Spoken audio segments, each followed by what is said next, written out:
با سلام خدمت تمامی عزیزان، بنده وحید رضوانپور هستم، مؤلف کتاب مرجع لغات زبان عمومی و مدرس این مجموعه آموزشی. تشکر میکنم از همه دوستانی که این مجموعه رو تهیه کردن و میخوان که کتاب مرجع لغات رو با ویدیوهای مربوطه جلو ببرن. همونطور که میدونید این کتاب شامل 4 سطح مقدماتی، اصلی، پیشرفته و تکمیلی هستش. ما الان در خدمت شما هستیم با سطح مقدماتی این کتاب که لغات خیلی کاربردی و در حد راهنمایی و دبیرستان توی این سطح جمع‌آوری شده و امیدوارم که بتونید با این مجموعه ویدیو همه لغات این سطح رو به خوبی یاد بگیرید. خب اولین لغتی که میخوایم بخونیم freedom. همونطور که توجه میکنید اینجا تلفظ فونتیکش نوشته شده freedom. تلفظ فارسیش هم نوشتم freedom و اینجا داخل پرانتز نوشتم n مخفف noun هستش، یعنی این کلمه part of speechش noun، یعنی یه اسم هستش. آزادی. The vulture gives him the freedom to go out on his own. خب wheelchair همون ویلچر، صندلی چرخدار. wheel یعنی چرخ، chair هم یعنی صندلی. wheelchair صندلی چرخدار یا همون ما تو فارسی هم بهش میگیم ویلچر. میگه ویلچر به او این آزادی رو میده که تنهایی بره بیرون. To go out on his own. On his own یعنی تنهایی بره بیرون. بتونه بدون کمک کسی بیرون بره. خودش تنهایی. حالا حالت صفت freedom میشه free. اینجا داخل پرانتز من نوشتم ADJ. توی قسمت توضیحات اولیه کتاب چند صفحه اولش اگه خونده باشید اینا رو اونجا باز من یه بار آوردم. اگه خونده باشید دیگه با این خلاصه ها آشنا هستید. ADJ مخفف adjective هستش، یعنی این کلمه صفته. free آزاد، معنی دیگه‌ش هم یعنی رایگان که ما باز این کلمه رو تو فارسی زیاد میبینیم و استفاده میکنیم. You are free to come and go as you please. میگه تو آزادی که بیای و بری. To come and go که بیای و بری. As you please یعنی هر طوری که عشقت میکشه، هر طوری که حال میکنی. Mission اینم یه نونه، یه اسمه. Mission مأموریت، تکلیف. توی این بازی‌های کامپیوتری انجام داده باشید این کلمه رو زیاد دیدید دیگه. مثلا میزنه mission failed، یعنی اون مرحله رو نتونستید بگذرونید. Her mission in life was to work with the homeless. The homeless یعنی افراد بیخانمان. این قاعده شو من توی کتاب گرامر توضیح دادم. این در واقع homeless people بوده. homeless people میتونیم peopleش رو خط بزنیم، به جاش قبل از homeless حرف تعریف the بیاریم. the homeless همون homeless people یعنی بیخانمان ها، بیخانمانان یا افراد بیخانمان معنی میده. Her mission in life مأموریت او در زندگی was to work with the homeless این بود که با افراد بی خانمان کار کنه. The minister was sent to Spain on mission. وزیر فرستاده شد به کشور اسپانیا on mission یعنی برای مأموریت.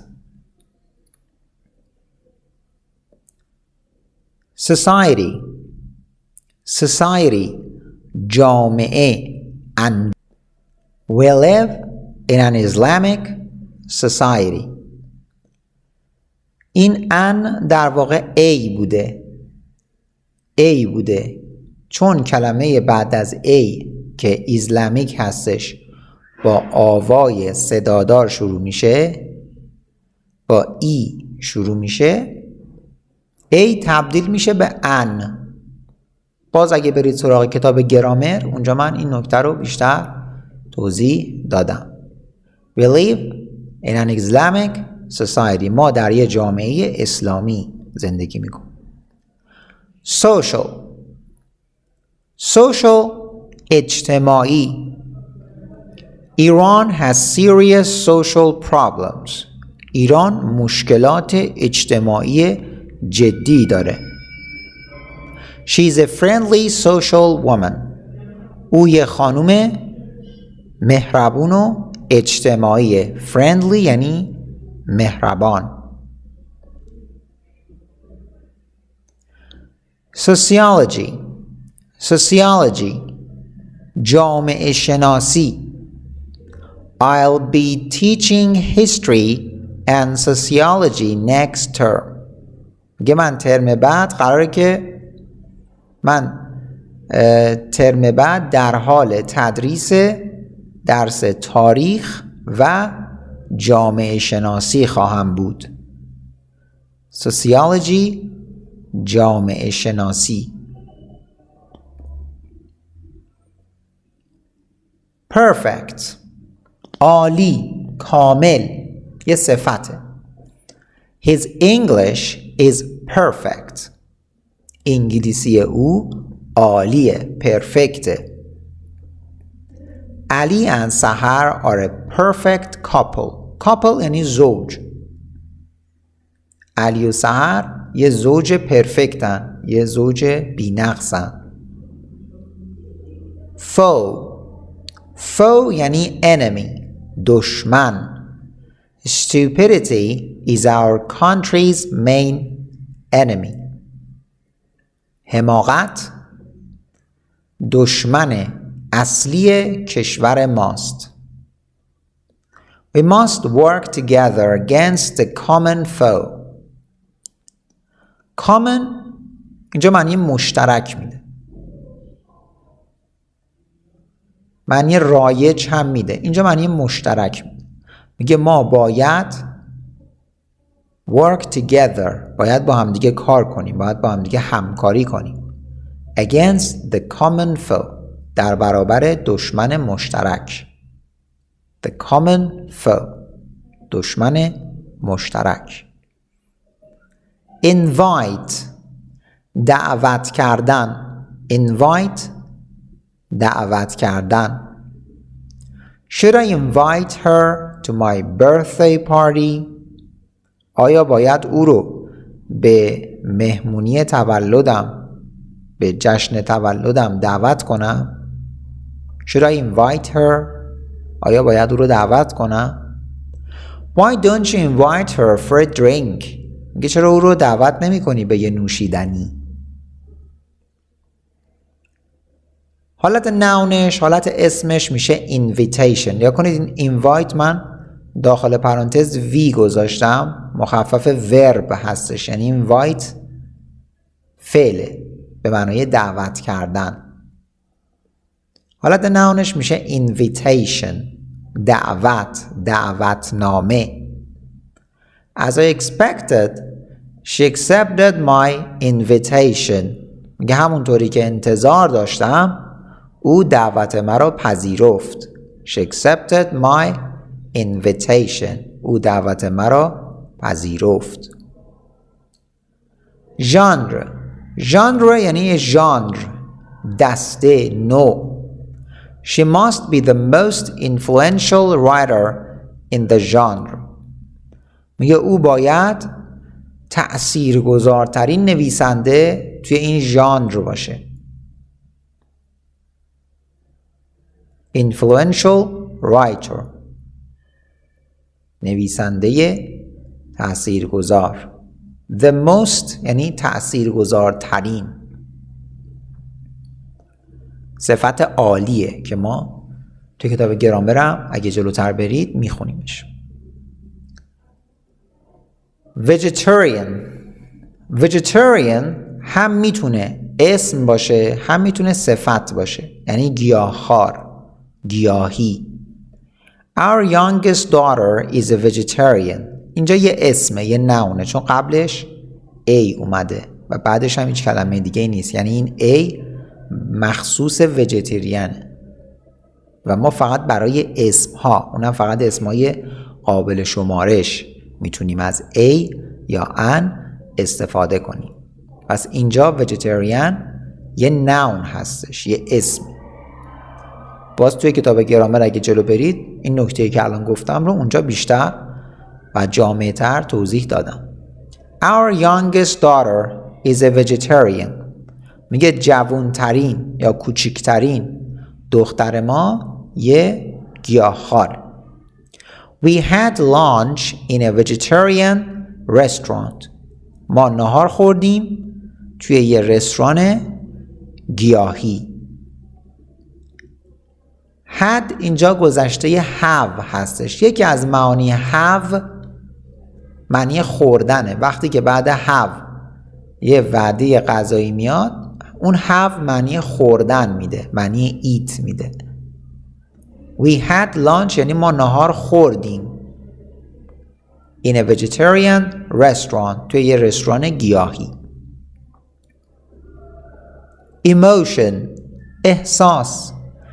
She is good at hiding her emotions.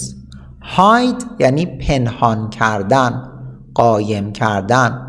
She is good at hiding her emotions. She is good یعنی او مهارت داره، کارشو خوب بلده. میگه او توی پنهان کردن احساساتش مهارت داره، این کارو خوب بلده انجام بده. Emotional احساسی، عاطفی. It was a very emotional moment. لحظه خیلی عاطفی بود. He gave an emotional speech at the funeral. Funeral یعنی مراسم ختم. Funeral مراسم ختم. Speech سخنرانی. Gave اینجا گذشته give هستش، چون فعل give یه فعل بی قاعده است، ما باید حفظ کنیم، باید با تمرین یاد بگیریم که گذشته give میشه gave. هیچ قاعده خاصی نداره، فقط باید با تمرین یادش بگیریم. به این نوع افعال میگیم افعال بی قاعده که باز گفتم این نکاتی که میگم رو کاملتر توی کتاب گرامر میتونید بخونید. حالا give a speech. Give a speech یعنی سخنرانی کردن. He gave an emotional speech. میگه او یه سخنرانی احساسی داشت.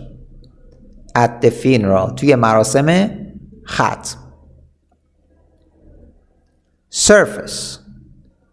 Surface سطح، وجه، لایه بیرونی. Nearly 10% of the earth's surface is covered by ice. میگه تقریباً 10% سطح زمین پوشیده است از یخ. is covered by ice یعنی پوشیده است از یخ، کاور شده توسط یخ. ice یعنی یخ. How many surfaces does a cube have? cube یعنی مکعب. میگه یه مکعب چند وجه داره. label. label به عنوان فعل یعنی برچسب زدن. The file was labeled top secret. میگه اون فایله، اون مثلا پوشهه برچسب خورده بود. چه برچسبی بهش خورده بود؟ top secret یعنی روش زده بودن این top secretه، خیلی سریه. The newspapers had unjustly labeled him a troublemaker. Unjustly یعنی به صورت ناعادلانه. میگه روزنامه ها به صورت ناعادلانه به او یه برچسب چی زده بودن؟ مشکل ساز. troublemaker یعنی مشکل ساز. روزنامه ها اسمشو گذاشته بودن مشکل ساز. لیبل به عنوان اسم یعنی برچسب، لقب، معنی شرکت ضبط هم میده. The washing instructions are on the label. دستورالعمل‌های شستشو روی برچسبه.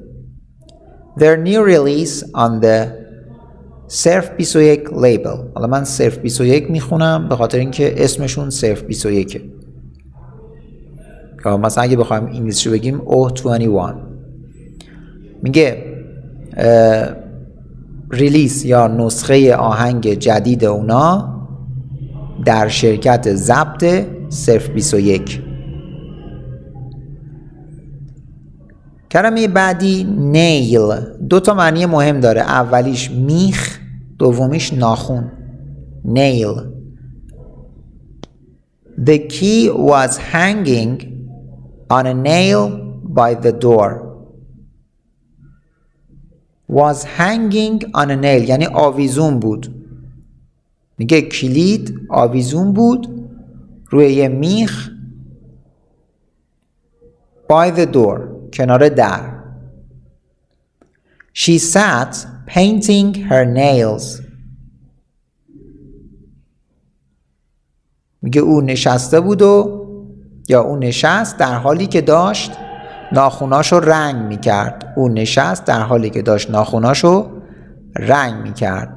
منظور این که داشت لاک میزد به ناخوناش. کلمه بعدی anger خشم، عصبانیت، حالت ناونشه anger. That's a lie, he shouted in anger. shout یعنی فریاد زدن، داد زدن. lie هم که یعنی دروغ. That's a lie این یه دروغه. He shouted in anger یعنی او با عصبانیت فریاد زد. For a second he was unable to hide his anger. hide گفتم یعنی پنهان کردن، قایم کردن. میگه برای یه لحظه او قادر نبود که خشمش رو، عصبانیتش رو پنهان کنه. unable be unable یعنی قادر نبودن. حالت صفت anger میشه angry خشمگین، عصبانی. Why are you so angry؟ چرا انقدر عصبانی هستی؟ Why are you so angry؟ چرا انقدر عصبانی هستی؟ expensive The clothes are beautiful but very expensive. میگه این لباسا خیلی زیباست اما خیلی گرونه. My father took us out to dinner at an expensive restaurant. took گذشته take هستش. این هم یه فعل بیقاعده است، یعنی باید حفظ کنید. با تمرین باید یاد بگیرید که گذشته take میشه took. take somebody out ساختارش اینه take somebody out یعنی یه نفر رو بیرون بردن. میگه my father took us out پدرم ما رو برد بیرون to dinner برای شام at an expensive restaurant به رستوران گرون، به رستوران گرون قیمت. service سرویس، خدمت. Our aim is to provide the best service at the lowest price. هدف ما ارائه بهترین سرویس با کمترین قیمت. provide یعنی تأمین کردن، فراهم کردن، ارائه دادن. The service was terrible and so was the food. میگه سرویس یا خدمات افتضاح بود. Terrible یعنی خیلی بد، افتضاح. Terrible. And so was the food. و غذا هم همینطور. And so was the food. غذا هم همینطور. سرویس به عنوان فعل یعنی سرویس دادن، خدمت دهی کردن. All our machinery is serviced regularly. Regularly یعنی به طور منظم. میگه تمام ماشینالات ما به طور منظم سرویس دهی میشن. Lose. Lose باختن، از دست دادن، گم کردن. Lose. They played so badly they deserved to lose. میگه اونا خیلی بد بازی کردن، اونا مستحق باختن بودن. They deserved to lose. اونا مستحق باختن بودن. Deserve یعنی مستحق بودن، لایق بودن. Ali is very upset about losing his job. علی خیلی ناراحته به خاطر از دست دادن شغلش. حالت اسم lose میشه loss. loss یعنی فقدان، باخت، خسارت، زیان. She must be feeling very lonely after the loss of her husband. میگه او باید خیلی احساس تنهایی کنه بعد از فوت شوهرش. Lonely یعنی تنها.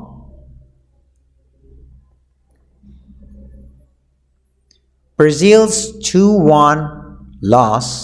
Brazil's 2-1 loss to Argentina.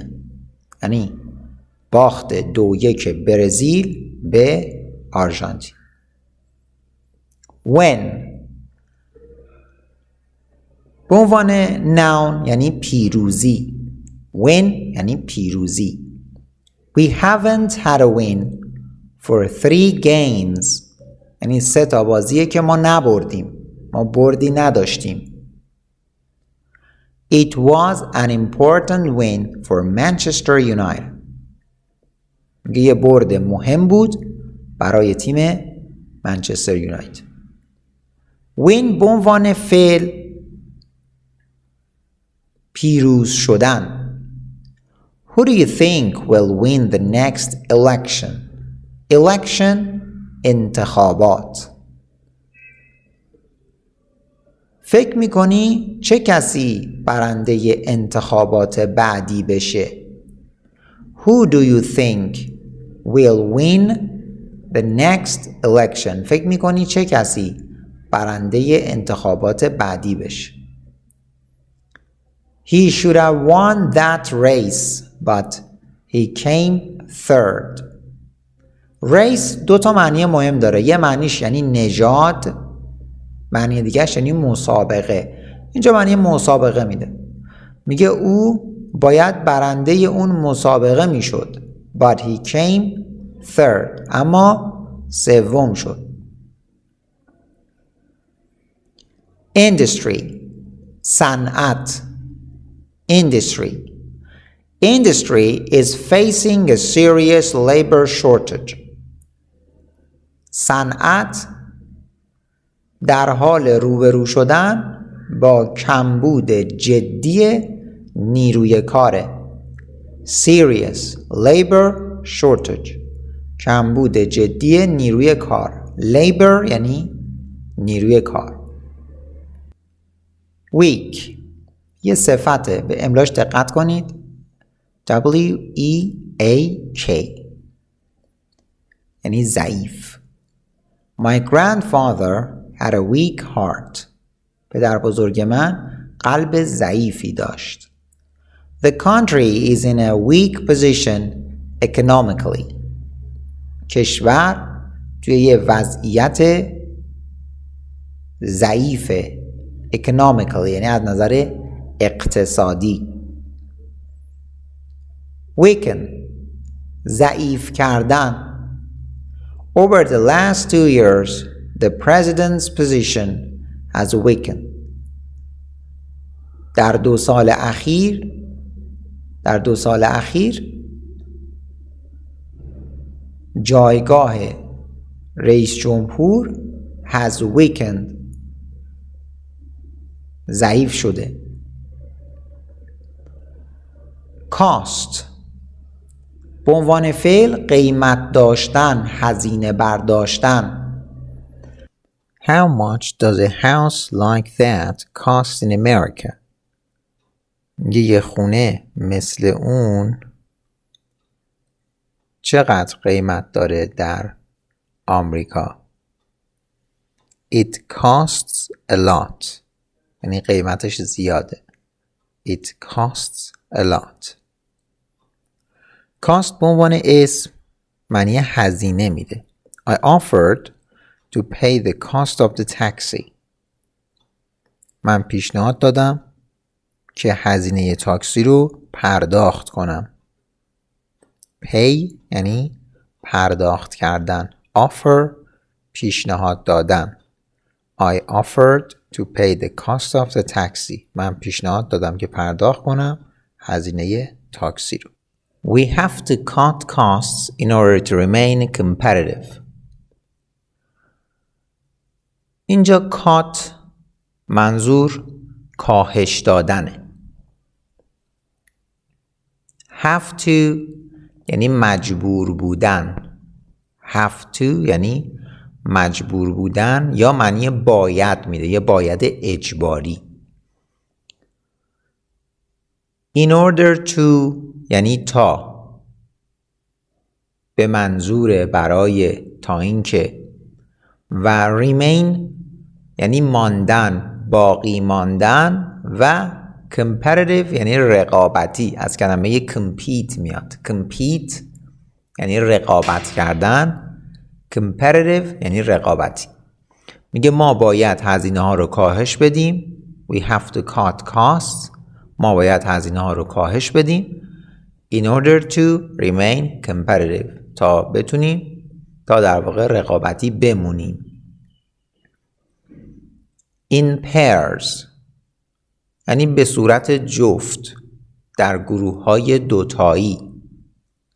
We work in pairs for the morning exercises.